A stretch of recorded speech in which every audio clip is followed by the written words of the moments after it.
email versus social media marketing, the difference in how they may, and we want to underscore the word may, distort your brand. This is My Online Toolbox, providing weekly quick tips and reminders on all facets of marketing.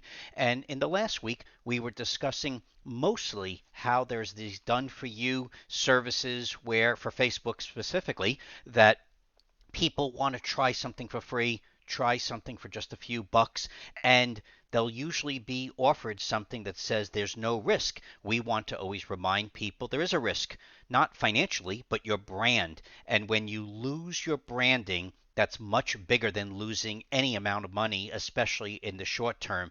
Then we were met, surprisingly, with so many people asking us about the same similar services, specifically towards email.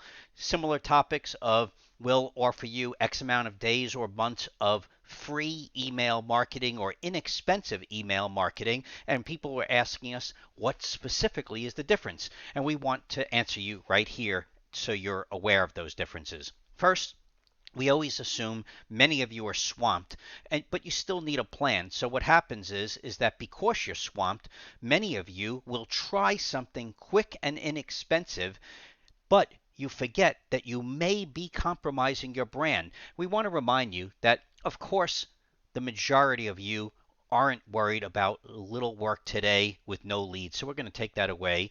And we also sometimes like to target how to control prospects while you're simply too busy with work. But we're going to take that away because right now the focus is ensuring that future opportunities are not lost.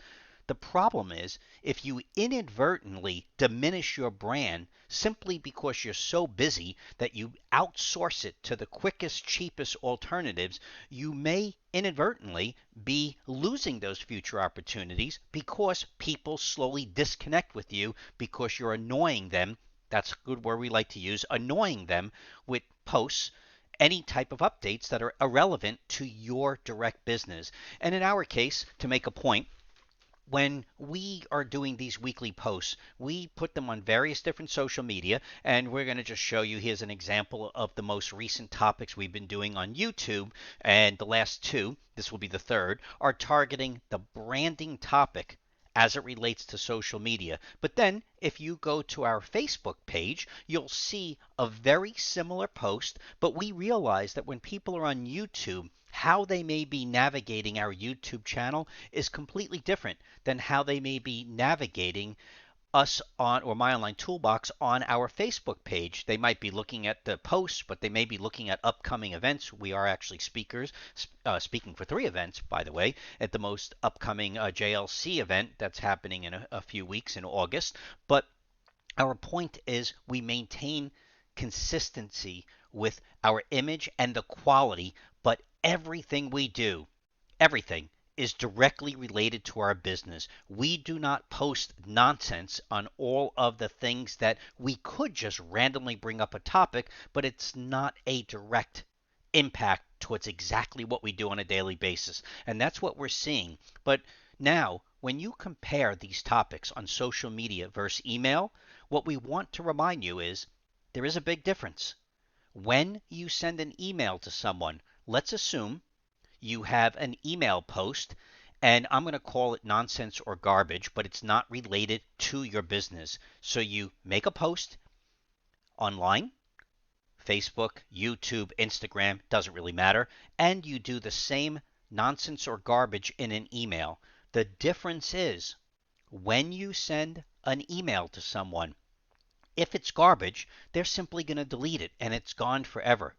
But if the same nonsense or garbage is posted on social media, let's make believe your Facebook page, and now 3 months, 6 months, a year goes by, and that ideal prospect happens to come to your web page, or excuse me, your Facebook page, they are now going to see an endless supply of garbage that is not going to represent exactly the image that you're trying to present of the services and the customers that you're dealing with today. So if we went to say which form of bad social media marketing or email marketing is better than the other, we would sooner say that the email marketing, when it's garbage or nonsense, does not live on. But when you put it on your social media, unfortunately, it stays there. So you have to think if a prospect came 6 months down the road and they went to quickly research you, if you have many, many posts of nonsense, that nonsense is going to stick in the brains of a new person thinking of you.